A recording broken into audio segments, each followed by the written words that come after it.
morning, Kirsty Lee Akers. Welcome to 103.7 3WAY-FM. Good morning. Thanks for having me. Oh, thank you very much. Thanks for joining us. It's an absolute pleasure to have you on the show. Looking forward to it. That's great. Look, now, your wonderful new single, For Love. Congratulations. Yes. What a beautiful song. Thank you so much. Yeah, the brand new single is out now, which is really exciting to finally have new music out. I was meant to release a new album last year, but we had to put it on hold when COVID hit because all my, tour dates got cancelled, and we thought what was going to be best, so we decided to hold off a bit, and so now it's finally out there. I'm really happy about it. Fantastic. Look, your wonderful voice certainly shines through on the song. We all love it. Oh, thank you so much. Yeah, look, you co-wrote the song. I wrote this song with two of my favourite songwriters, Phil Barton and Bruce Wallace. I've written a lot with those guys over the years. They're based over in Nashville, and I was actually meant to be in Nashville last year writing for this album, but obviously that got cancelled. So had to come up with ways of how we could write together still. So we decided to jump on Zoom, and we'd never done that before. I'd never written on Zoom before, and I was a bit iffy on it at first because I thought, I don't know how this is going to go, trying to write a song online on the other side of the world. But it turned out really, really well, and so we decided that we would get on Zoom every Tuesday. So for about 6 months there, we'd get on Zoom every single Tuesday and write a song together, and this is one of those songs that came out from one of those sessions. Right, fantastic. Look, it's the first song to be released by your new established independent record label, Ryder Records.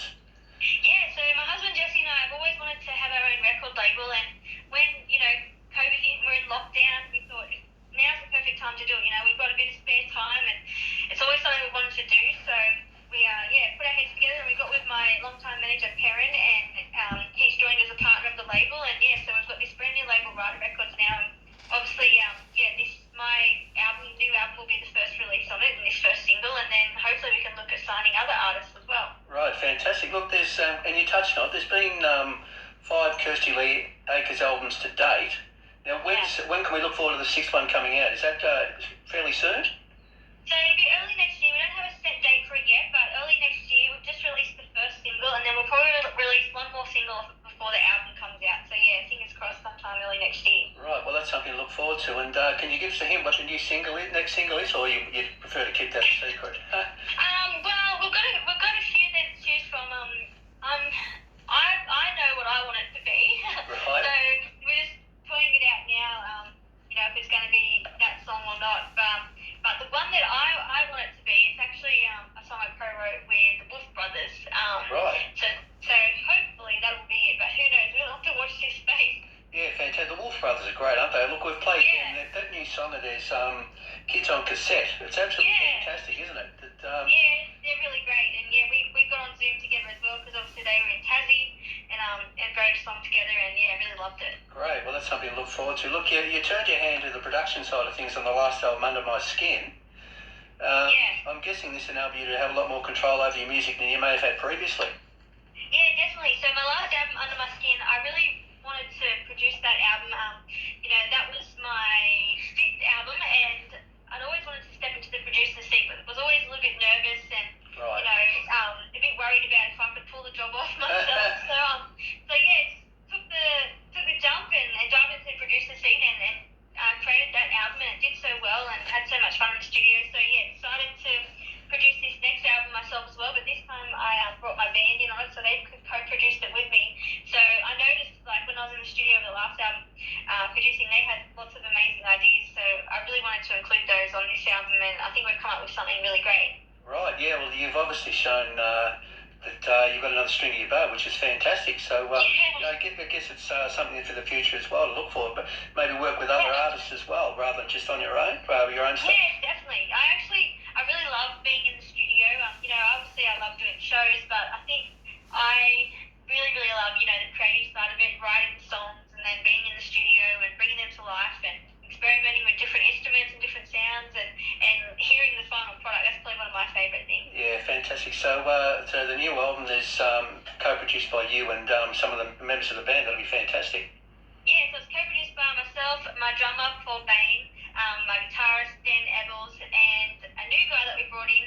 He was actually engineering the album, but he had so many great ideas, we decided to chuck him in and produce the scene as well for some of the songs, Isaac Kennedy. So, fantastic. I can't wait for everyone to hear it. Yeah, that'll be great. Look, I read somewhere that the great Dolly Parton's one of your heroes. Now, Yes, yeah. Kirsty, look, I'm probably stating the obvious. She's been a big influence on your music.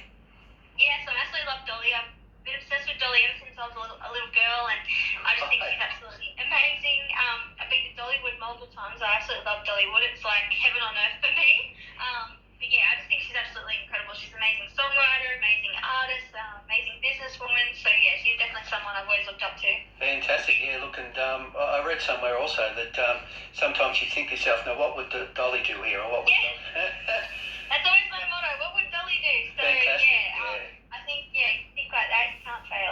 Yeah, look, and now I believe you're the only artist in history to have won 3 of the major prizes in Australian country music, and I'll read these out.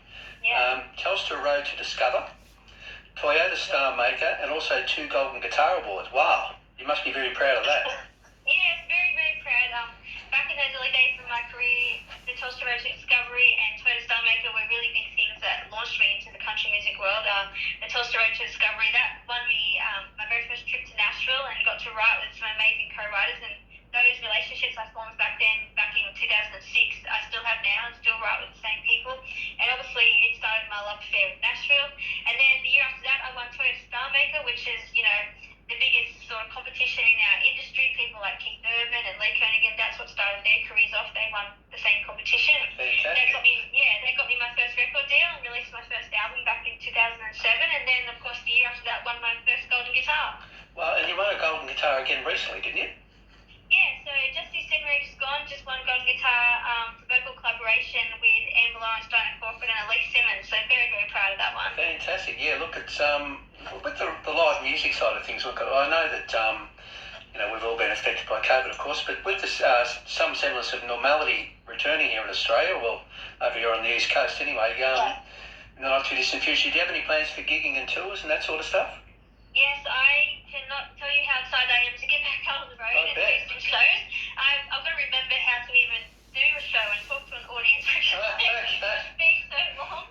But I just can't wait. So the very first show for my tour will kick off in January at the Tamworth Country Music Festival. So that'll take place on the 22nd of January, which is going to be really exciting because the festival is celebrating their 50th anniversary this year. So it's going to be bigger and better than ever before.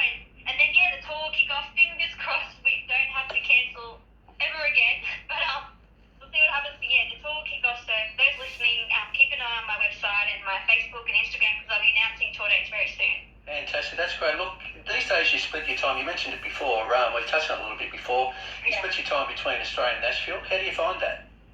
Yeah, so before COVID hit, I would always try and split my time between here and Nashville. And I did try living in Nashville full time at one point, but I just love Australia too much and I love my family too much. I just couldn't, bring myself to be gone full time. Every time I'd be over there, I'd be missing home so much and crying. But then when I get back over here, I miss Nashville so much. So can't wait. Fantastic. It is a place that I just really love because it's the home of country music, and someone like me that's been obsessed with country music my whole life, it's just an amazing place. And you can be so creative there. You can go and listen to live music at any time of the day, any day of the week. You can be sitting at home on a Monday morning at 10 a.m. and think, I might go watch a live band right now, and you just jump in the car and you go watch live music. It's amazing. It's incredible, isn't it? Yeah, it's incredible. So I've always loved Nashville. Fantastic. Yeah, look, I've got to ask you something about the block. Before I let you go, look, what's it like being one of the big stars on one of the most popular shows on Australian television? I know that's a pretty sort of broad question, but what's it like? It's actually crazy. We didn't actually realise just how many people watch the show until it started airing, and then, the few times that we do go out in public, we've been in lockdown, go get our groceries or whatever, there's just so many people that watch it and stop us and tell us how much they love the show, which has been really amazing. And it's actually really funny for us to watch as well, because there's been a lot of drama this year on the show. Yeah, there certainly has. And a lot of it we didn't actually see happening, and we didn't know about it at the time. And even just last night watching, there's a lot of drama going on that we didn't even know about, so we're watching it for the first time. So it's actually really funny for us to watch as fans of the show as well. Well, I bet it is. But look, with the television side of things, you got any plans for future television stuff, like acting or anything like that, to combine with your music career, or? Yeah, definitely. I've always, in my music videos, for anyone that ever watches any of my music videos, I've always tried to make them like a mini movie, and they've always got a real storyline to them, and I've always played a part in some way in all of them. them. So yeah, definitely would love to look at any other TV stuff in the future. Or of course, I think what would be amazing is like a music TV show like the Johnny Cash show back in the day. I used to love watching that, and seeing him host a show with all his favourite performers coming on performing. I think that would be the ultimate dream. Wow, that'd be fantastic. So, we're sort of thinking in terms of the Kirsty Lee Akers show, are we? Yeah, maybe. How good would that be? Look, I remember, and this is going back a fair way. I mean, when I was young, which is a fair while ago, but there was a show, the Andy Williams show. There was a million of them. I remember the Johnny Cash show, and there was a Dean Martin show. Fantastic stuff. Yeah. So, gee, I tell you what, if that could come off, that'd be fantastic, wouldn't it? That would be amazing. Yeah. Look, now with the climax of the block, the auctions will be filmed live next month, I believe. We head back down to Melbourne very soon, and the auctions take place. I think they're around the 5th or 6th of November, so they actually happen live. Obviously, we've finished filming the show and renovating the houses, but the auction actually takes place live pretty much. Right, now I've got to ask you this: are you confident of winning? 100%. We've always gone into it wanting to win. It's funny when applying for the show. We first applied back in 2012. I've been applying over the years, trying to get on, and we finally made it on this year. The producers would ask us, how much money do you want to win? Do you want to win? And I said, I'm not going to lie. I'm not going to go on here and pretend, I'd be happy with, a couple of $1,000 to take my family on a holiday, as much as I wish I was that nice of a person. No, we want to win the big one. We want to win it all. So, of course, we really want to win. And we worked our butts off in the very first challenge for those that have watched it to be able to have the first choice of houses, and we think we chose the best house. And, fingers crossed. Fantastic. Well, my wife and I watch it all the time, and I know all our friends and everyone in Warrnambool here watch it. Every time I mention Kirsty Lee Akers in the block, they absolutely know you, so there you go. Oh, that's it's fantastic stuff. What about Jesse? Is he as confident as you are about it? He's pretty confident.